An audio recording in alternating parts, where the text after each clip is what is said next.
welcome to the Dustin and Eric podcast show, brought to you by Mimosa Networks. I'm Dustin. I'm Eric. Hey, welcome back. We kind of made the rounds. We got a few tacos. We checked out the art here in Las Vegas on the walls.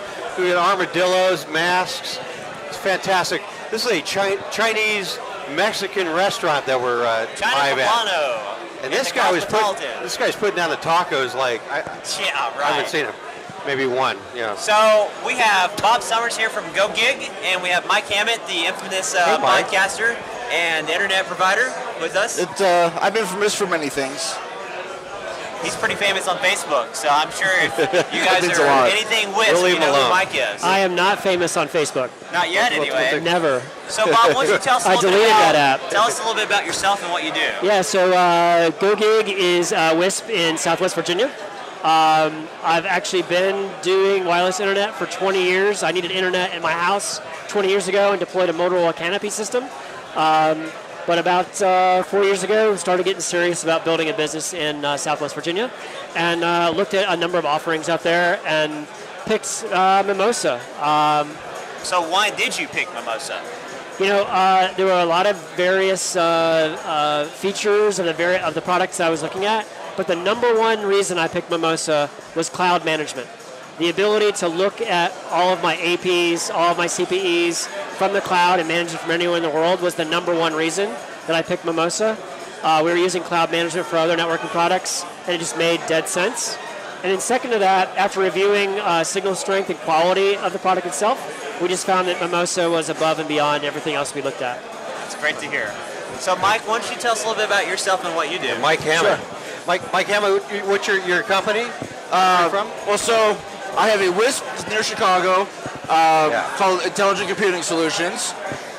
I have an internet exchange called Midwest IX, operate in Indianapolis, St. Louis, some other markets.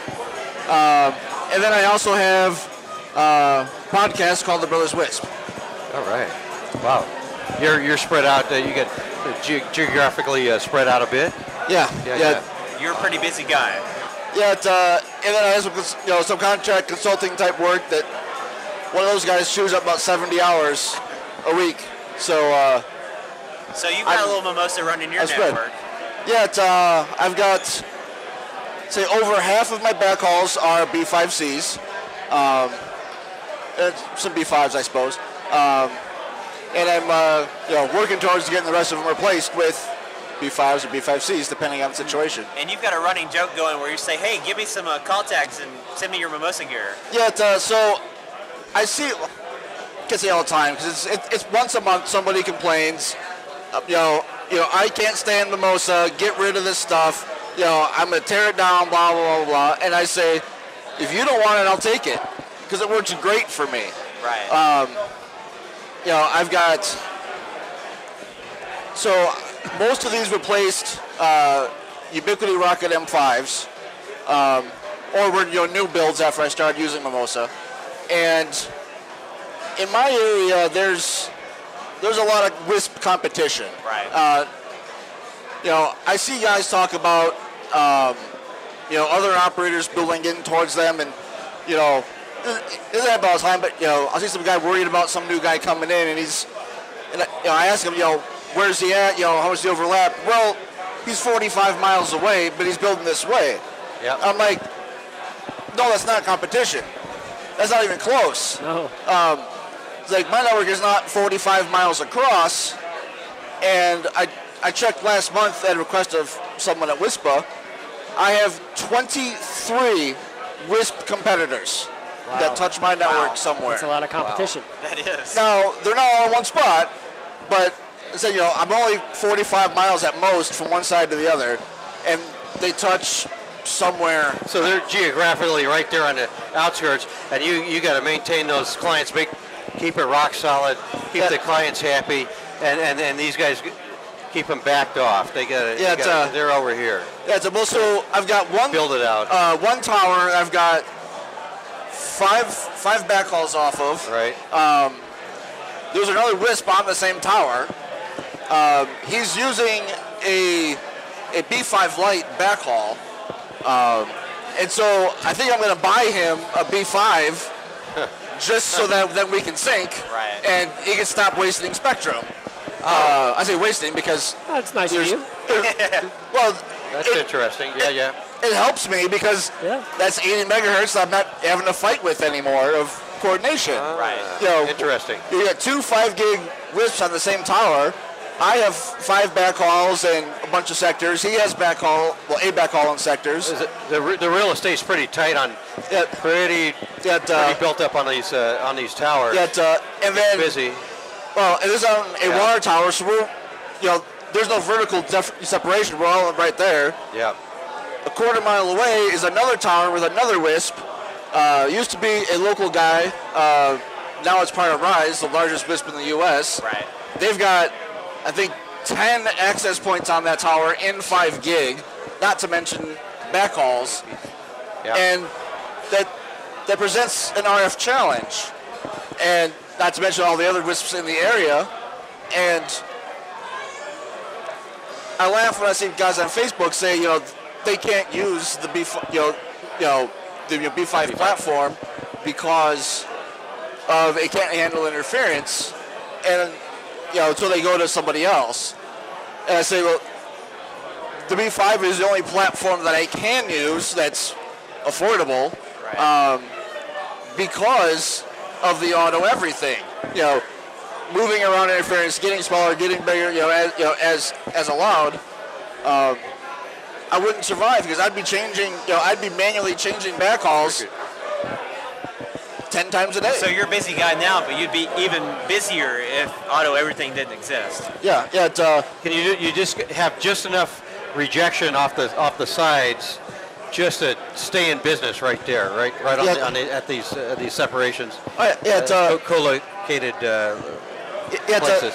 And so I always use good antennas. I've got Juris for my dishes because I need a real tight signal to avoid. Yeah. Because this also goes into suburban Chicago, so then I got Comcast routers and all over the place. Right. I really need to keep it tight, and so with those good dishes and with the B5, the B5Cs, I will gladly keep buying them. But to not sound like a complete, fanboy here, I will buy more once they put B5Cs on, or SFPs on the B5Cs. But I'm sure you knew that. So I know that both you, Bob, and Mike, you came tonight to hear what we're going to release in the next couple of months. So, Bob, what do you think of what we talked about tonight, the C5X? How is that going to change what you're doing now? Yeah, so we're about to grow a few hundred subscribers in Southwest Virginia, and it's the different configurations of that radio and the price point just make it extremely compelling. It basically allows us to reduce the cost of those homes that were in that 2 to 3 to 4 mile radius. Right. We were using other configurations of C5Cs before. Now we can do that with this. It reduces our installation costs because those guys, I like the story of, hey, in the truck we can actually carry all these different dish configurations. Right. And that they actually stack on top of each other. I think that's really impressive. I like the pricing. I like the form factor. We just really can't wait to get our hands on them and try them out. So those guys who haven't watched the C5X podcast with Brian, our CEO, the C5X is $59 just by itself. Yep. So that's a huge game changer. So Mike, what do you think about the C5X? That's a C5X with all the cloud monitoring of Mimosa on top for Exactly. that you get for free. It comes free with the cloud. Yeah, you don't pay extra for that. And then now we're moving up to 6.4 with the product as well. So that'll help out. Goes from push it up a little higher in the spectrum. And 6 gig will be available in the Wi-Fi band soon enough. Within a 12-18 month period. So I think that we're probably one of the only vendors out there right now that has that kind of capability. Yeah, but I understand that outside the U.S., there's places they can use that bandwidth now, that they're not underneath the FCC or other, regulatory bodies. Like we have this issue in the U.S. with the FCC, but other places don't. So they're going to love this product right out the gate. So Central and South America is going to love it now, and we're going to love it in the next 2 years. So Mike, what do you think about the reveal? Does this help you? Yeah, so I love everything about the C5X because I have a lot, right now I have kind of 2 different platforms one in my suburban area, one in my rural area. It's not so much capabilities, it's just so I can use multiple vendors and have grounds to complain when I do, because it happens. So with this, I have such a wider range of antennas that I can use, and normally when you go to small antennas, it also means terrible patterns. Right. And so that's why even in my suburban area, I may be going a half mile, but I'm still using a 25 dB antenna just to avoid the noise. I turn the power down so I don't overload the other side. Yeah. But I need that interference rejection more than I need the power. And so now being able to take that same radio in my suburban areas, put on one of those smaller horns, because I don't need the power, I just need less noise, or I can put on the 25 dB dish for my rural areas where I actually do need the power just to go the distance. Right. And that's where some of the product design, we came in and we have a bonus side rejection, and I think we're at, what's the number on there? It's in the high 30s. And the front to back is cleaned up. So you get your client there, and then these folks back here, you're not seeing that as much. And also off of the side lobes, that stuff, those orders have been reduced as well. So you're going this way. There's the gain. There's the energy going that way. And we're seeing there's not much off the sides. Nothing off the very minuscule amounts of energy off the rears of these. It'll be incredible to see out in the field how that works in practice, because we definitely see a lot of interference from the inside of the homes and the neighbors and other places that cause problems. These new antenna characteristics on the C5X could really change the game. You should see huge improvements over the interference coming from inside the home, because I know that the 5 gig routers are a huge problem out there. I know that Eric and I, when we install, we have to manually select the channel so it doesn't interfere with our stuff. Right. With these new antennas, that shouldn't be an issue anymore. You should be able to leave those routers in auto mode. We're looking at, we're in Silicon Valley and south and north and so on, and we really got to pinpoint and look at this. We go out there and look at the spectrum. It gets a little busy. It might not be in some of the geographic areas around, San Jose, etc. Might not be as heavy duty as we're seeing into maybe parts of say Asia or into like Brazil, where it's just lots of noise, and the whole spectrum, the whole 5 gig spectrum up and down, it's just super. It's pretty saturated, and so now we're coming in. We're going to creep up a little bit above 5.9, 6 gig, and just think about pairing these with the N545s. The noise rejection on both should make your connections so much more solid with less noise that you guys should see. We'll be doing that by the end of the year. I've already got a site for the N545s, awesome. and we can't wait to put it in the field. Right. Yeah. We put some new design on the N45 X2 and X4 off of the whole perimeter of the array. So they've got these. You'll see a little interesting little flare on the around the perimeter of the antenna itself. So they call those chokes for those that are more technical minded. Yeah, we're trying to really reduce stuff off the sides and not be able to see incoming stuff off the sides as well. And then the front to back is that 42?